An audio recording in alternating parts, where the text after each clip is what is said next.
It's 2024, and if you want to get your shit together in your business, then you need to mind the gap. Right now, you can grab an early bird bonus when you enroll in my digital bookkeeping course, Mind the Gap. Visit my link tree in the show notes to enroll, and you'll be invited to book a one-on-one virtual call with me. We're going to strategize and set you on the path for financial success in your business. This call is free for new students of Mind the Gap, and it's currently a $500 value. The course will be available starting in May 2024, but don't wait to grab your free bonus and get into our online community. Everyone who enrolls in Mind the Gap right now will receive an exclusive invitation to join our virtual community. I'm going live in there twice a month to teach you valuable financial content, answer your business questions. We're co-working together, and you'll be able to network with other entrepreneurs who are doing this work too. All of my clients are there already, and we're so excited to meet you. Visit the show notes to get enrolled in Mind the Gap today.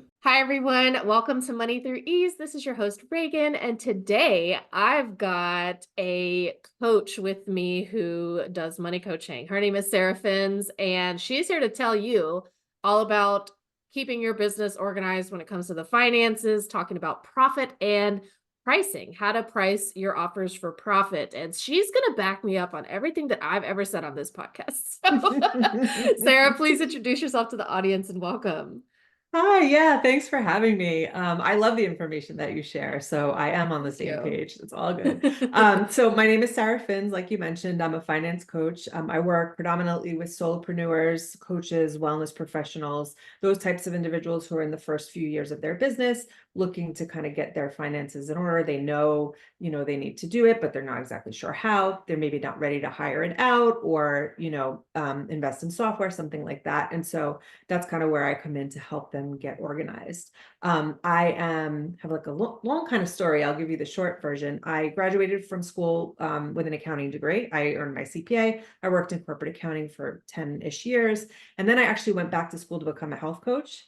And during that time, I realized that so many of my colleagues didn't know how to manage their finances. And I was helping, some other coaches who were friends. And I realized that it was something that I could help them organize so that they can then have the information they need to grow their business. And that's kind of when I pivoted into doing the finance coaching and help those former colleagues and others get set up with their money. I see in your story, a lot of my own story reflected back to me, except for the fact that I didn't go to school for accounting. I went to school for math and physics. And then immediately upon graduation, I was like, I want to be a bookkeeper. Honestly, not really sure how that happened. That's just kind of what happened. But I have no interest in getting my CPA and everything. I'm so cool with just doing the book. So it's nice to hear that somebody who went to school for accounting decided to pivot, but then found themselves back in the accounting sort of field because I see this too, so many people are just unsure, uninformed about taxes and finance and stuff, and yet they're trying to run a business. And I'm like, this is the foundation of all of it. This is what we need to work on first before you even learn to sell or market yourself.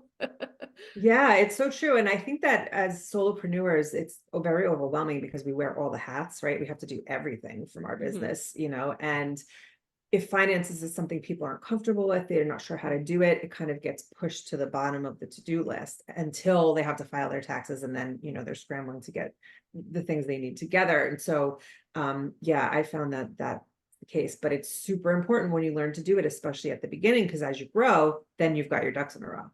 Mm-hmm. Yeah, thanks for sharing that. I would love to know before we dive into our topic today, which is going to be really bringing up what to do when it comes to pricing. I think that's something so many people struggle with. Before we get into that, I'd love to hear what kind of your day-to-day experience is like in your business. What do you do exactly with your clients when you're coaching them? What kind of support do you provide?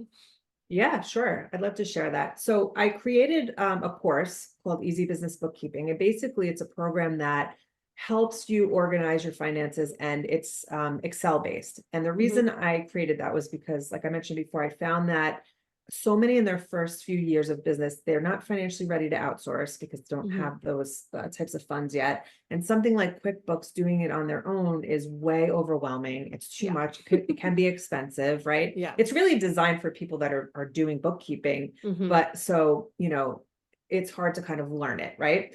Hmm. And so I Yeah, I created a mean, very, that's what I do is teach people how to use QuickBooks, and it is not user exactly. friendly. I tell them, like, you're not an idiot for not understanding QuickBooks Yes. online. Like, don't worry about 100%. I've used it. it in businesses that I've worked with, in some in a bookkeeping capacity, and it's not really designed just for, Mm-mm, lay people to come in and use. mm-mm, And so it's very confusing. And so that's the reason I designed my program Excel based, and I set it mhm. up to really just get their finances organized. So when a client comes to me and they're working with me in that program, they get access to the portal and, all the templates, and then they can also invest in there. I have a self-paced option, but I have an option that includes sessions with me as well, where I'll actually walk them through how to do it for their business, how to set Yeah. everything up, answer questions. So that's Mhm, my the main way I work with clients. I also mhm. do one-on-one coaching where if someone just wants to talk through, like, this is what my business looks like. How do I set up my processes to keep track of my finances, et cetera? Yeah. Because I find that people have questions, but they often don't have someone to ask, Yeah. right? Or they feel silly like asking their tax accountant or Yeah. whatever, and something like that. And I don't do taxes, so I'm not, just a little disclaimer there. I can't really give Yeah. tax guidance, but I can Mhm. help them streamline that process and give them some tips to get started. So, and that also involves, like you said, pricing. We're going to talk about that today, but like if they're not sure how to price their products, all those types of things, I help guide them in that way. Yeah, and something you said, like they don't feel comfortable, they don't know who to ask, they don't feel comfortable asking their tax preparers. Because I find that a lot of people's relationship with their tax preparer is so disjointed or detached. It's like they see Yes. them once a year. Some people don't even see them. They email their reports and they get a tax return emailed back to them, and it's not even a face-to-face conversation. And so they don't even know that they can't ask questions. And if it's during tax time, like we're recording this on April 5th, it is down to the Mm-hmm. wire tax filing season for people that do taxes, not us, because we Right. decided no, we're not doing that. It is down to the wire for those people. And so answering questions with their tax clients is like it can feel very rushed. And that's not because they don't want you to know. It's just because of the nature of the work that they do, that they really don't have time to sit down and talk to their clients about like what it all means, explaining their return to them. And I find that too, that people are just like, I need to know, like, can I deduct this or not? And like, what should I be looking for? And they don't know who to talk to or who to ask or even what questions to ask. And that is why, services like yours that you provide, and it's so valuable to business owners who are just lost in the sea of taxes and finances and need to know somebody that they trust and can go to and not feel ignorant or, Right. condescended to. And it's like, you're Exactly. not an accountant, you're not a tax preparer. Of course, you don't know any of this. You don't know what these words mean. Of course, you don't. That doesn't mean that you're not smart or that you're not capable or that you shouldn't be in business. Like, that is the experience that most people who run businesses that I see. Yeah, So, I agree with you 100%. 100%. yeah.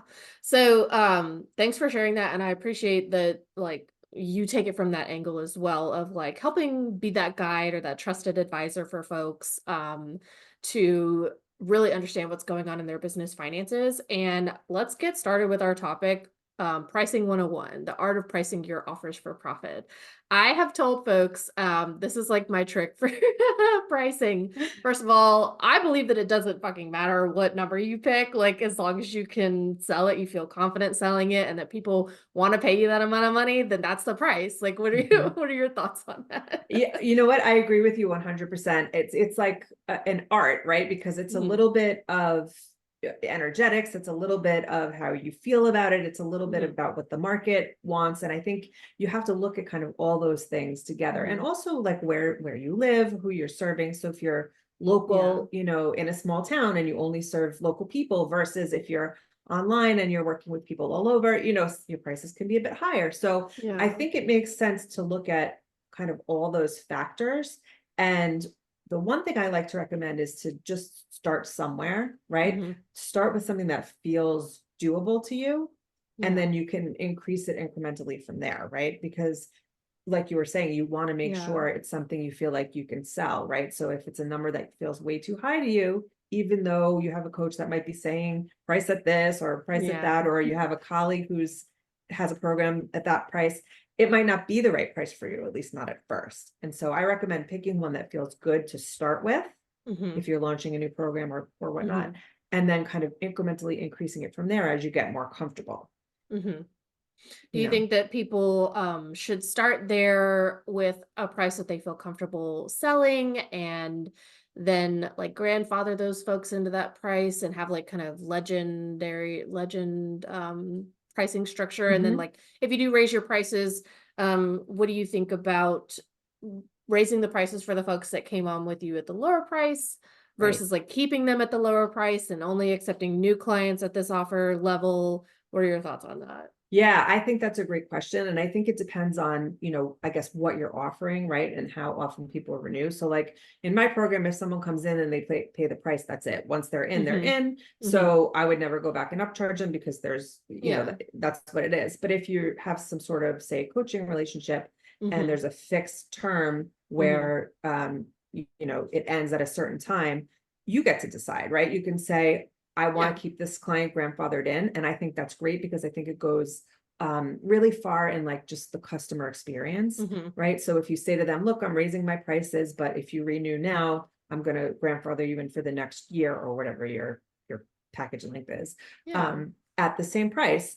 And then yes, when you put it out there to new people, wherever your marketing materials are and whatnot, you can put your new price.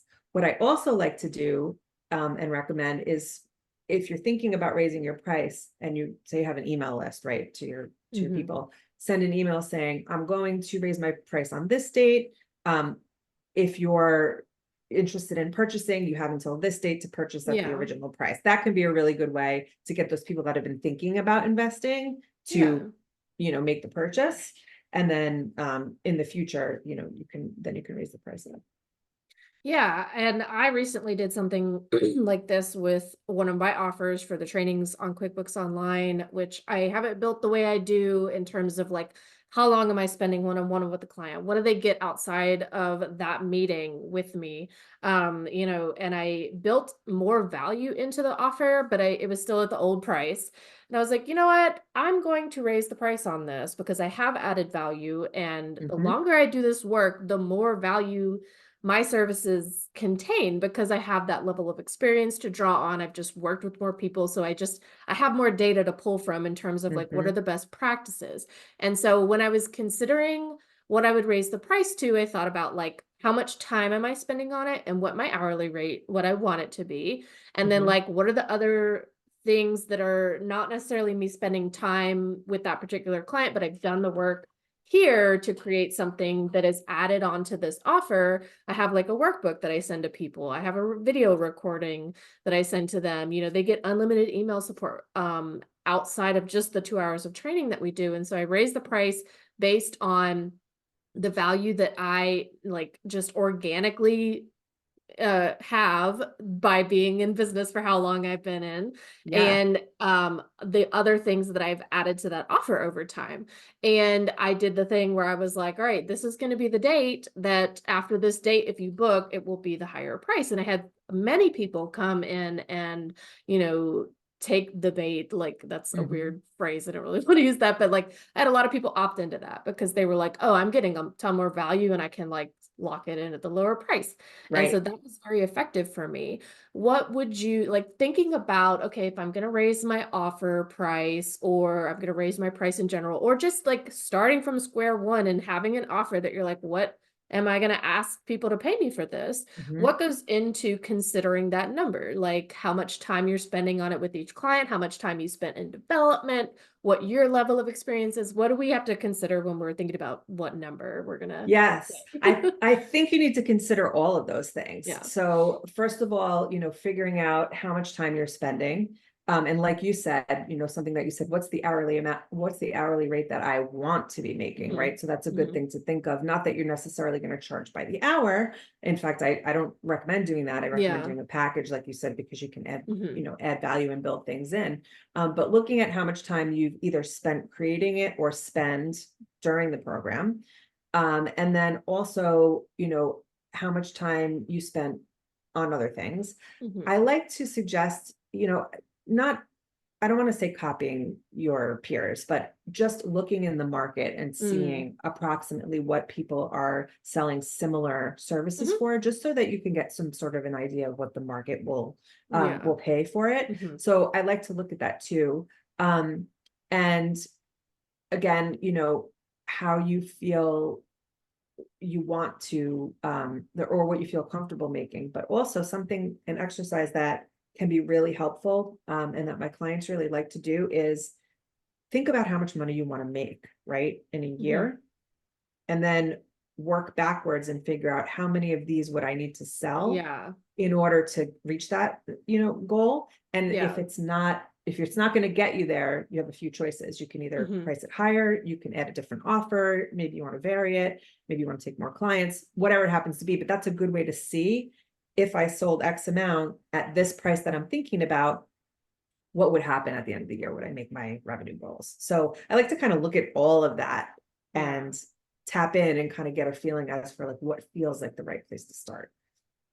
That's really good because there is so much that goes into it. I think maybe for people it is not knowing where to start. Maybe it is Mhm. like there is so much I have to consider and I want to meet my goals. And if I'm selling a $10 uh class or workbook or Right. something, like is that going to get me to 100K? That would require a lot of people buying a workbook. Right. A lot of sales. And if I don't have that audience, like maybe that's not really feasible. So I wonder, do you often find that clients like get stuck in that, like not procrastination, but just like that mental block of like, Yeah. I don't even know where to start. So I don't know, just pick a number and then Yeah. deal with it later. Like, Yeah, absolutely. And that's what I recommend too, just going with something, because you can always change it, right? That's mhm, the beauty mhm, of having our own businesses, is we can always change it. And if you think, oh, I'm going to put something out here at this price, and then mhm. if I decide to change it in a month, that will look so bad. But Mm, honestly, people usually aren't paying as much attention as we think they yeah. are, Yeah. to what we're Yes. doing. And so, I mean, it just is 100%. what it is, right? Yeah. So, people won't notice. And Mhm, also too, I actually noticed you did this with a course that you recently did, but mhm, having some type of a beta price, right? If it's mhm, a new program for you and you mhm. put it out there and you can say, this is a test run, this is going to be the beta price, after this, it's going to go up. Then you Yeah. have a way of feeling out that price, or Mhm. testing the product, or whatever the reason is to do that. And then you can add, like you said, more value to it. Once you run through it once, you can see, Yeah. what can I add so that I feel good about bringing the price up, and what were questions people had, and all those sorts of things. Yeah. So that's another great approach, I think. Yeah, that thanks for validating that for Yeah. me. Because it is all a big experiment. Like, yes, I do believe the course that I've created like has this level of value and just the way that I've structured it, like the fact that people can pay once and it's a lifetime. Like your course, Like like mine. I'm not gonna like upcharge you at any point. Like you've paid and now you're in. Here, welcome, Yep. you're here.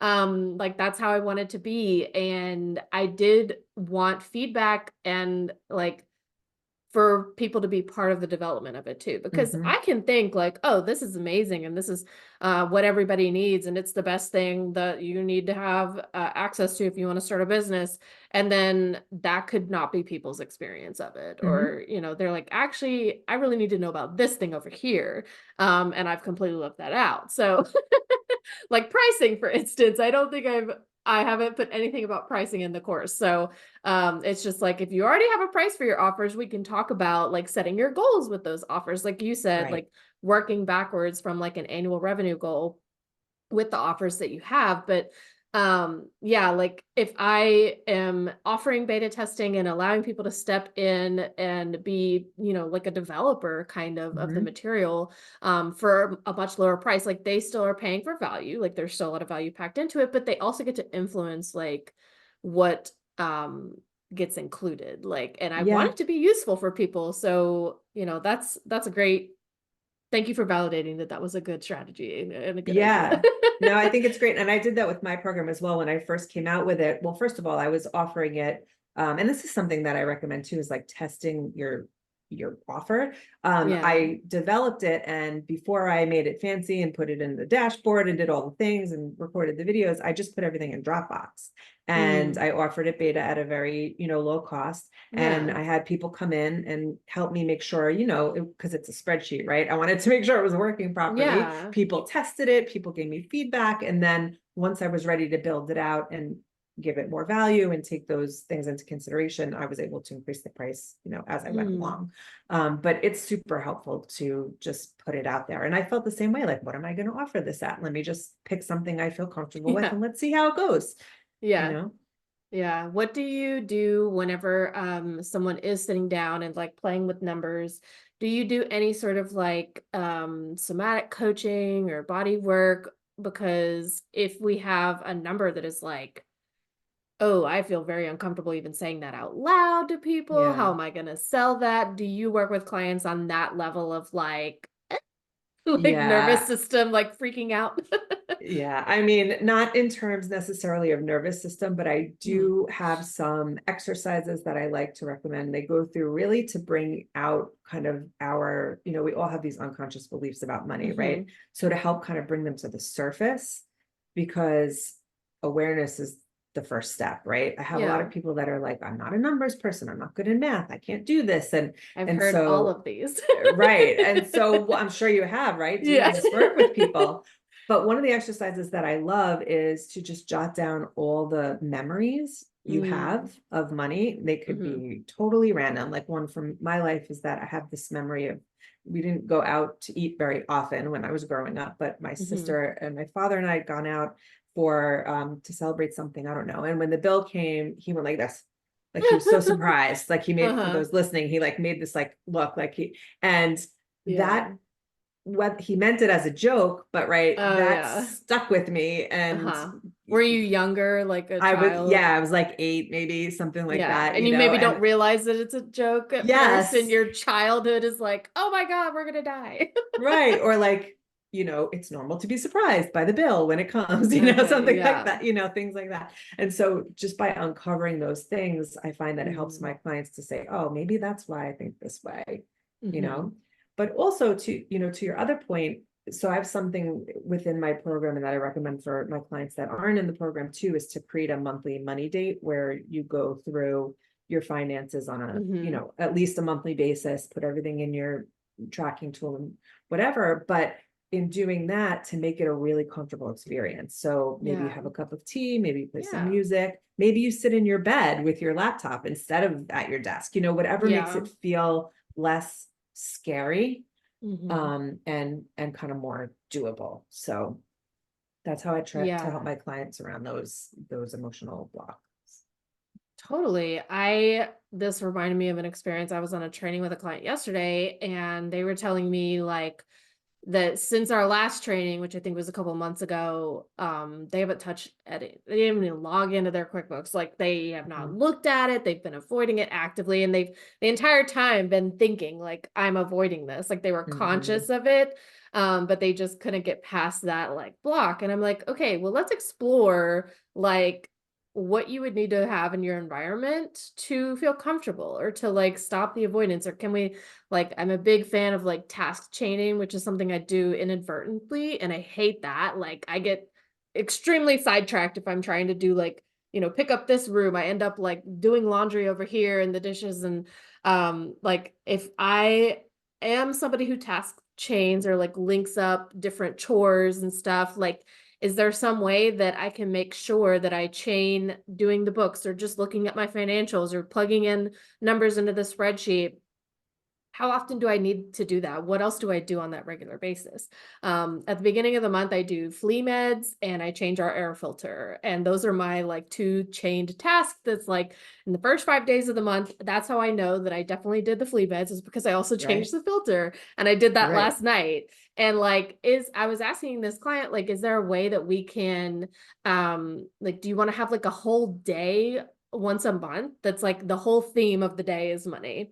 And do you need to have like a 10-minute dance party? Do you need to put on your noise canceling headphones and play the Mhm. Beyonce album? Like, do Mhm. you need to have like snacks? Do you want to order tacos to be delivered? Like, Yeah. what is going to help you be like excited about it? The other day I was doing my taxes and I was like, you know what? I'm going to go pick some fucking tacos before I sit down and do these taxes. Yeah. Yeah. I It's know it's going whatever. to suck. Right. It's whatever gets you through, right? Whatever makes it feel doable for you. I love that. Yeah. Yeah. So, you're, I think that's what you were saying, that like if you need to sit in bed with your laptop versus at your desk, or like go to a coffee shop if you need to have Mhm. like the body doubling experience of like other people in the room. If you're working from home Right. all the time and nobody can see you, can you get on Zoom with a friend? And that makes certain that you're going to be sitting in front of your computer and like not getting distracted and scrolling, or like Mhm. go live. I have a friend that goes live on Facebook when she's like painting, and Hmm. that's to like engage with followers, but like you can't use your phone while you're live, so you're not going to get distracted by sitting there and like scrolling.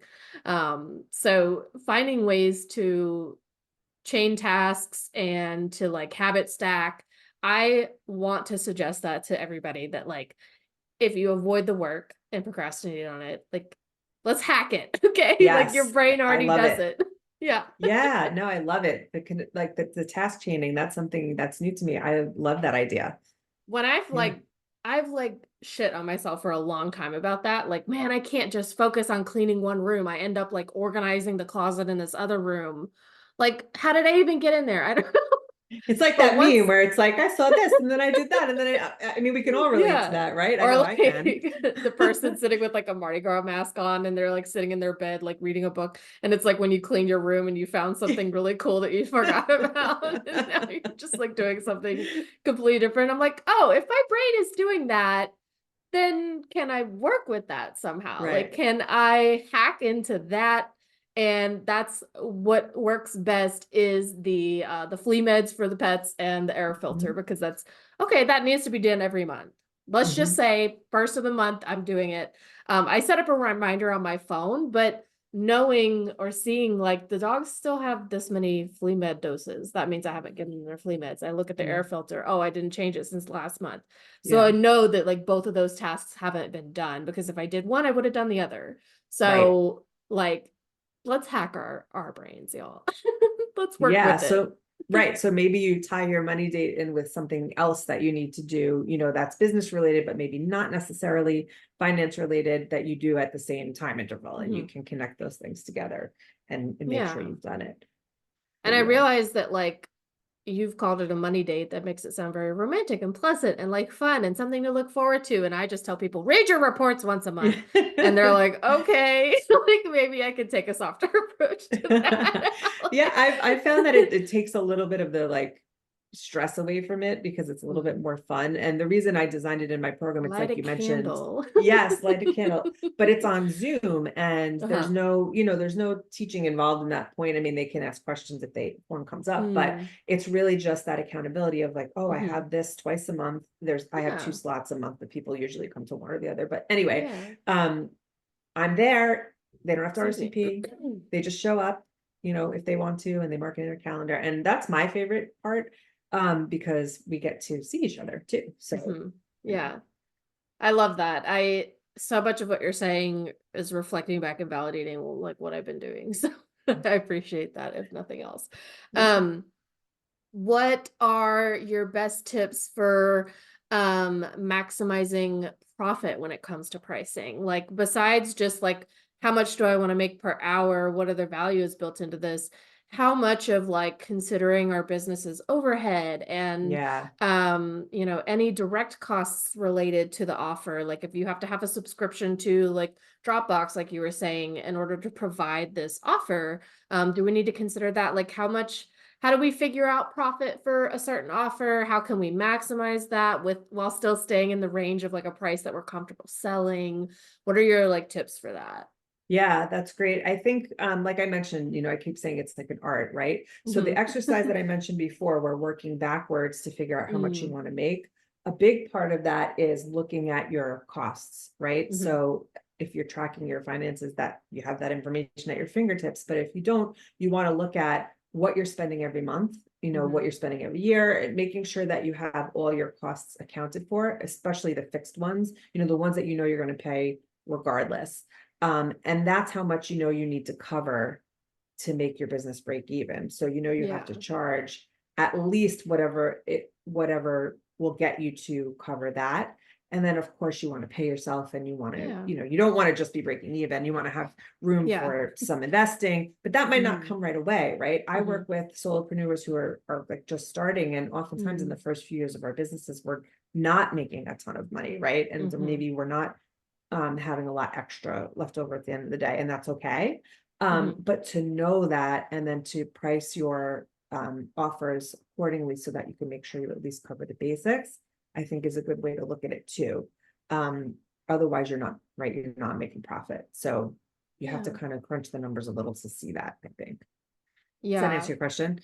Yeah, I was just thinking that like we've talked more about what to do on the front end of like coming up with the price for an offer. Is there anything that you like to focus on when we're like looking back? Like if we are looking at Hmm. last year, 2023's financials and considering maybe raising the price for a current offer or Yeah. something, what do we look for to know that like this was priced appropriately, or like maybe I actually lost money like selling this particular Yes. thing? Yeah, I mean, this comes back to, what you talk about as well, like the importance of tracking your numbers. So you can Mhm. look back and you can see not only what does my tax return look like, but what's Yeah. happening on a monthly basis. How much am I selling? That way you can see if there are certain months where maybe sales are higher. I know a lot of times in coaching practices, there'll be a launch, right? You'll have a launch. Mm. So what Yeah. months are your launches, Yeah. and how much did those make compared to what, the months where you didn't? Is there a program you can create to kind of fill in the gap? Mm. So maybe you have some, you have a program, but then you have some one-on-one coaching you use during those down months. So looking back at the profitability and the sales in your prior months and prior years can help Yeah. you then decide how to plan that out in the future, and if you need to raise your prices and by how much, Yeah. because you can look at your past profitability. Totally. And I'm so glad you brought up the launching thing because especially when it comes to strictly online businesses and not just coaching, but like I mean, I'm a virtual bookkeeping firm. Like I don't have an office space. I meet with everybody online.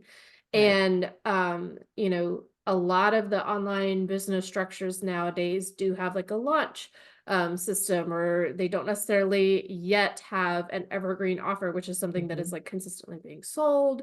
Hmm. And you may have more sales for whatever reason during different times of the year, but it is so important to look at those numbers after the fact at a like monthly interval or a quarterly Hmm. interval and seeing like, do I have like a feast and famine thing kind of going on? How is Hmm. that like showing up and affecting the rest of my life? I know last year when I was like bare like scraping by, Hmm. which was my first full calendar year of business. Like that is totally normal. It didn't Totally feel normal. great, but it was Right. normal. Like that is Hmm. not extraordinary at all.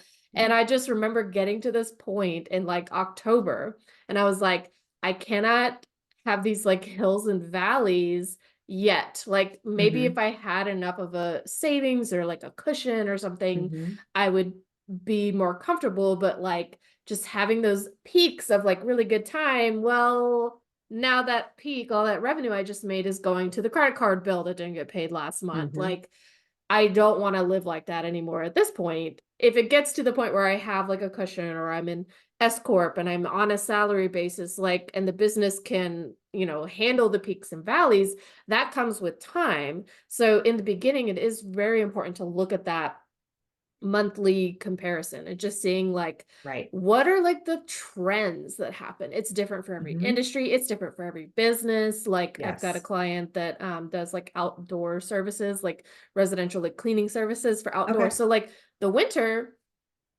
not a lot of that going on. Hmm. Nobody needs, like Yeah. their windows washed in the winter. They wait till spring to get that done. And so like that's bumping right now, but he does holiday light installation during the Okay. winter. So that like sustains him. Great. Right. That's an offer that's like during this part of the year, a ton of people are going to be looking for that. it's not something that people want the rest of the year necessarily. So Mhm. knowing that information is like so valuable, and being able to look back at what are my different offers, what happens throughout the year. Can I Right. see trends? Can I like plan for that? Or do I want to change it completely and be like, I don't like this. Don't want to Right. do this And anymore. yeah, that's all great. And then another thing too is like reflecting back after the launch too, like right Mhm, away even, and mhm. saying, and this can go beyond the finances, but like what worked, what didn't work, what should I do differently next time, to try to keep increasing, the revenue as it goes along, rather than Yeah, also waiting until, the following year or whatever it happens to be, depending, like you yeah. said, on your business. But celebrating those wins to help keep you Yes. motivated too. Yeah. It's not our like socialization and our culture has not taught us how to do that. It has to be an Mm-mm. intentional practice to sit down and say, all right, I need to acknowledge what actually worked, and Yes. like pat myself on the back, give myself the credit and the kudos for that. Because otherwise all we do is focus on the negative. What didn't work, what didn't Right. happen. That's not useful. I mean, it is Right. useful, but like it's just as useful to acknowledge what did work Yes. and And then also to repeat to it. celebrate the like say your lunch didn't yield exactly what you wanted to, but you did have X number of clients. Like that's a huge win. So Yeah. instead of beating yourself up for what you didn't achieve, but what about what you did, especially in the first few years as you're growing your business? Like it's so important to Yeah. help celebrate the stuff that's going right, like you said. Yeah, it's all a science experiment. That has been the theme for Yeah. every guest that I've had the last couple of months. It's like, you gotta kind of be okay with collecting the data and seeing what's working, what's not working. So tell us about your offers. I know that you've got the course, and we've got a free offer that you wanted to talk about as well that maybe listeners will find valuable. Yeah, sure. So I created a guide called Three Simple Steps to Get Your Business Finances Organized Today, right away. So I share in there 3 tips that you can use to get started, without investing in a course and all of that. So to get that, you can go to my website, sarafins.com/steps. And download that guide, and that will help get you started. And like you said, there's my course and there's the one-on-one coaching that I do. So those are my 2 main offers. But yeah, I would love to connect Amazing. and help people get started if they're feeling stuck. Thanks for being here. Thanks for sharing your story. Is there anything else you'd like listeners to know? Where can we go find you and follow you and be in your orbit? Yeah, well, what I would like them to know, first of all, like one takeaway is that you can do it. Like Hmm. you said, it's not something you're born knowing unless you're Hmm. trained and in accounting or you're trained in Yeah. bookkeeping, and you're not going to know. So you can do it. Take the steps you Yeah. need to learn what you need to know. So that's what I want to, leave your listeners with. But I would love to connect. I'm on Instagram at Easy Business Bookkeeping, and you can find me on LinkedIn or Facebook under Sarah Fins, and on my website, sarafins.com. Thank you so much for being here. Thanks for sharing your expertise and talking about pricing with me, because it is sorely needed. The conversation about pricing.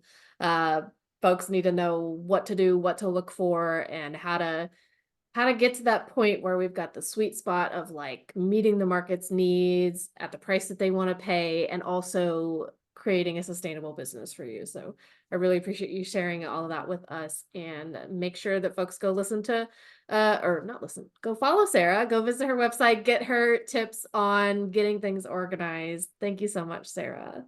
Thanks for having me. Thank you for joining me on this episode of Money Through Ease. If you found value in today's discussion, don't forget to subscribe to the podcast and leave a rating and review. Your feedback really does mean a lot to me. And if you're ready to take the first step towards organized finances, be sure to download my free receipt organization guide, Chaos to Calm. Visit the link in the show notes to grab your free copy now. Remember, your financial journey starts with small steps. I'm here to support you every step of the way. Until next time, this is Reagan Bashara from Money Through Ease. Stay empowered.